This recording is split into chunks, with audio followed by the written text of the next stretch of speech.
ભેંસના દૂધમાં ખજૂર ભેળવીને પીવાથી શરીરની ઊંચાઈ તેમજ સ્વાસ્થ્ય જળવાઈ રહે છે. પાણી પીધા પછી હંમેશા પેશાબ લાગે ત્યારે વિલંબ કર્યા વગર સમયસર પેશાબ કરતા રહો, કારણ કે સમયસર આવું કરવાથી તમારી કિડની સાફ રહે છે તથા કિડનીને લગતા તમામ રોગો થતા નથી. દહીં સાથે નાસ્તો કરવાની ટેવ પાડો. દહીં સાથે નાસ્તો કરવાથી તમારી પાચન શક્તિ સારી રહે છે તથા આંતરડાને લગતા રોગો થતા નથી. 7 દિવસ સુધી ઉકાળેલા ચોખાના પાણીથી મોં ધોવાથી ચહેરા ઉપરથી કરચલીઓ દૂર થાય છે તેમજ ચહેરા પરની ઉંમર જલ્દી દેખાતી નથી. જે વ્યક્તિ રોજ કાકડી ખાય છે તેને શ્વાસ સંબંધી રોગો થતા નથી. કાકડી સ્વાસ્થ્ય માટે ખૂબ જ સારી માનવામાં આવે છે.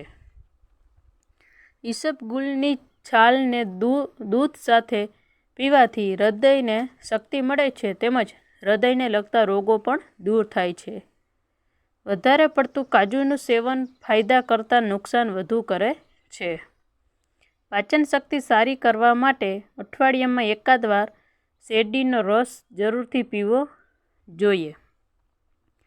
શેરડીના રસમાં આદુ ભેળવીને પીવાથી શરીરમાંથી ગરમી ઓછી લાગે છે તેમજ ગરમી ઓછી લાગે છે.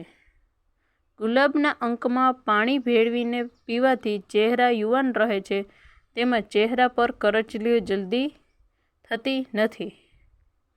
બીટરૂટ ખાવાથી શરીરમાંથી જૂની ઉધરસ દૂર થાય છે. શ્વાસનળીમાં જામેલો કફ અને ઉધરસ. જાયફળને તાપ ઉપર શેકીને ખાવાથી ગમે તેવી ઉધરસ અને શ્વાસનળીનો કફ રામબાણ ઉપાય તરીકે નાશ પામે છે. છાંયડામાં સૂકવેલા કારેલાનો પાવડર રોજ 1 ચમચી ખાવાથી ડાયાબિટીસમાં ખૂબ જ રાહત થાય છે. જે વ્યક્તિ રોજ સવારે 1 ટમેટું ખાય છે તેને વાળ નાની ઉંમરે સફેદ થતા નથી.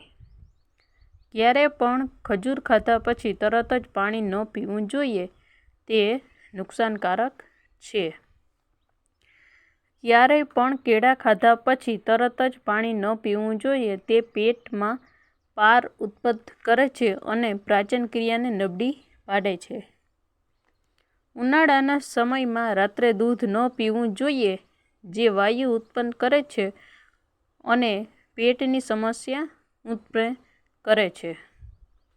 રોજ લીંબુ પાણી પીવાથી વધતું પેટ કાબૂમાં આવે છે તેમજ શરીરમાંથી બિનજરૂરી ગંદકી દૂર થાય છે. રોજ સવારે ઉઠીને કમસે કમ 1 અથવા તો 2 કિલોમીટર ચાલવું જોઈએ. તેનાથી શરીરના દરેક અંગો મજબૂત થાય છે તેમજ હૃદયને લગતા રોગો દૂર થાય છે. જે લોકો શરીરનું વજન ઓછું કરવા માંગતા હોય તે લોકો બપોરે જમીને તરત જ સૂવાની આદત દૂર કરવી જોઈએ. જે લોકો રાતના ઉજાગરા કરે છે તો એનું આયુષ્ય ખૂબ જ ઓછું હોય છે. સ્વાદમાં બિંજર મીઠું નાખીને ખાવાવાળા લોકોને હૃદયની સમસ્યા તેમજ ડાયાબિટીસ જલ્દી થઈ શકે છે. શાસ્ત્રમાં મીઠાને સફેદ ઝેર નામ આપવામાં આવ્યું છે. લાંબા સ્વાસ્થ્ય માટે તમારી દિનચર્યા ચાનો સમય નિશ્ચિત રાખવો, જેમ કે સૂવાનો, વોશરૂમ જવાનો તેમજ ઉઠવાનો સમય. દિનચર્યાનો સમય નિશ્ચિત રાખનાર લોકોમાં કબજિયાતની બીમારી રહેતી નથી.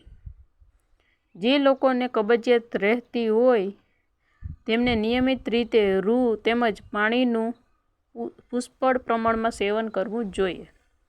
લાંબુ આયુષ્ય માટે તીખું અને તળેલું વસ્તુથી દૂર રહો. આવું કરવાથી હૃદયને લગતી બીમારી પ્રવેશ કરશે નહીં.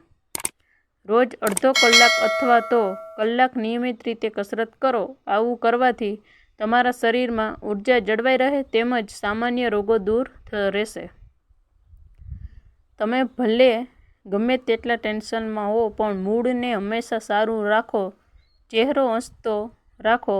હસતા લોકો ખૂબ જ લાંબુ આયુષ્ય જીવે છે.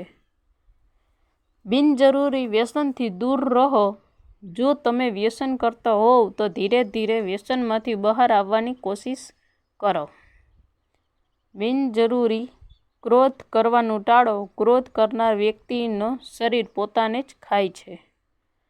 રોજ સવારે ઉઠીને અથવા તો આખા દિવસમાં એકવાર તમે જે પણ ભગવાનને માનો છો તેનું નામ લ્યો.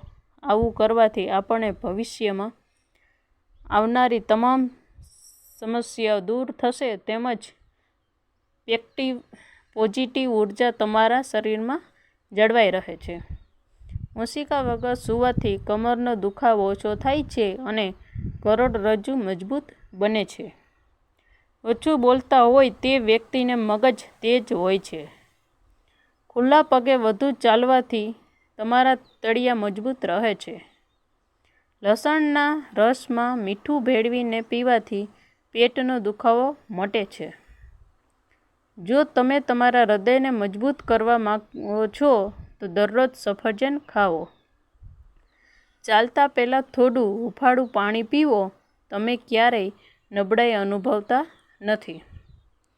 લીંબુની છાલ પર સાકર ભેળવીને હોઠ પર ઘસવાથી હોઠની કડાશા દૂર થાય છે. કાચું દૂધ પીવાથી ચહેરા પર ચમક આવે છે. ગાજરના સેવનથી ચહેરા પરની કરચલીઓ દૂર થાય છે. ચણાની દાળને પીસીને તેની પેસ્ટ ચહેરા પર લગાવવાથી ખીલ મટે છે. સૂતા પહેલાં મધ ચાટવાથી સારી ઊંઘ આવે છે. કાકડી એ ડાયાબિટીસના દર્દીઓ માટે ભગવાનની અમૂલ્ય ભેટ છે. તેથી તમારે કાકડી ખાવી જોઈએ.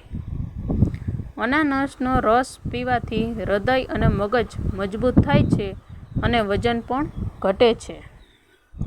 ઘઉંના લોટને ચાળી વિના રોટલી બનાવો તે સ્વાસ્થ્ય માટે સારું છે.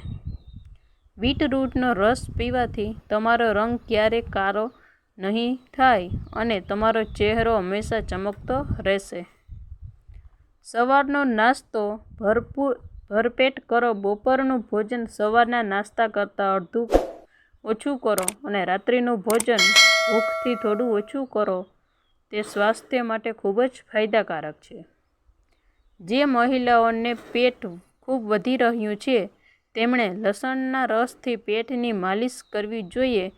તેનાથી વધતા પેટને ઓછું કરવામાં મદદ મળશે.